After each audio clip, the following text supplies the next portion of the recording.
कारण त्याच्यासाठी मी अडकून पडायचं, रजिस्ट्रेशन मिळायचं नाही, मग मला तुम्ही सांगणार आमचं नेतृत्व केलं, अमुक केलं तमुक केलं.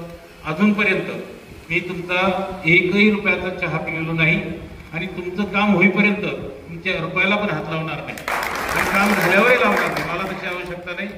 आणि देवाच्या कृपेने, म्हणजे ह्या देवाच्या कृपेने आणि त्या देवाच्या कृपेने मला सगळं व्यवस्थित आहे. आणि ह्यासाठी मी आपल्याला मुद्दाम ते म्हणाले की बीड आम्हाला सेंटर पडेल, मी म्हटलं हरकत नाही, नाशिकलाच घेतलं पाहिजे असं काही नाही.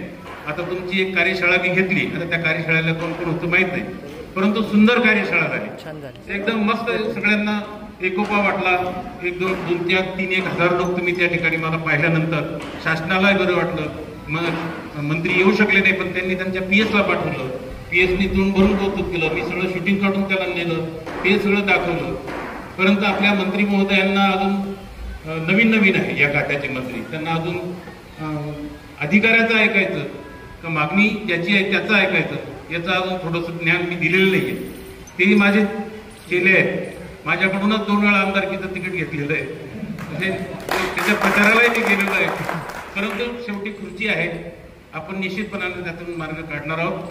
फक्त माझी तुम्हाला वारंवार एक विनंती आहे की आपण गटतट बाजूला करू. मला कोणाशी घेणं नाही, मला कोणाशी लागून सांगू नये, हा जवळचा तो लांबचा, मला फक्त तुमच्या प्रश्नांशी देणं घेणं आहे. आणि त्या प्रश्नांची जर सोडवणूक करायची असेल तर तुमच्या एकजुटीची गरज आहे. ही एकजूट फार महत्वाची आहे. आता जे येऊ शकले नाही त्यांना कसं मनवायचं, कसं त्यांना समजून सांगायचं, ही जबाबदारी तुमची आहे. भेटलंच पाहिजे, काही नाही, तुमच्याकडे सगळ्यांचे एकमेकाचे नंबर आहे.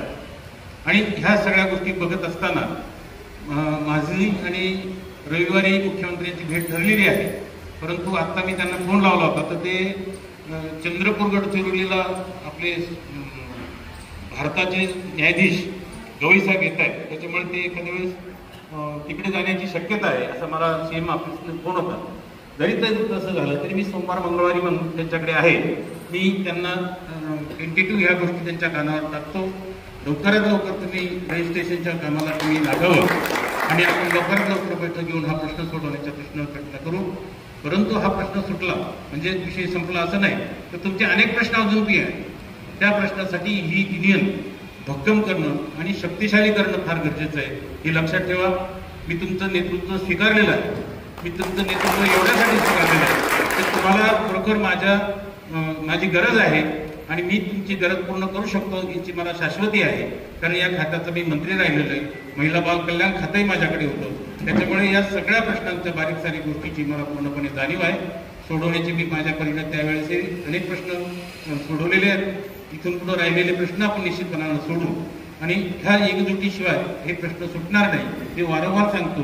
कारण याचा मला पूर्ण अनुभव आहे. ज्यावेळेस 2 गट पडतात त्यावेळेस एक गट नेहमी आपल्या विरोधात बोलत असतो, म्हणजे आपलं किती चांगलं असलं तर ते आपल्याला त्याला वाईट वाटतं असतं. जसं सभागृहामध्ये विरोधी पक्ष नेता असतो ना, किती चांगला अर्थसंकल्प मांडा, पण त्याला असं म्हणता येत नाही मुख्यमंत्र्यांनी फार चांगला अर्थसंकल्प मांडला, त्याला ती नावं ठेवावीच लागतात. म्हणून ती नावं ठेवणारी जमात आहे ना, ती आपल्यामध्ये नको आहे आणि त्याच्यामुळे कामं लांबणीवर जातात.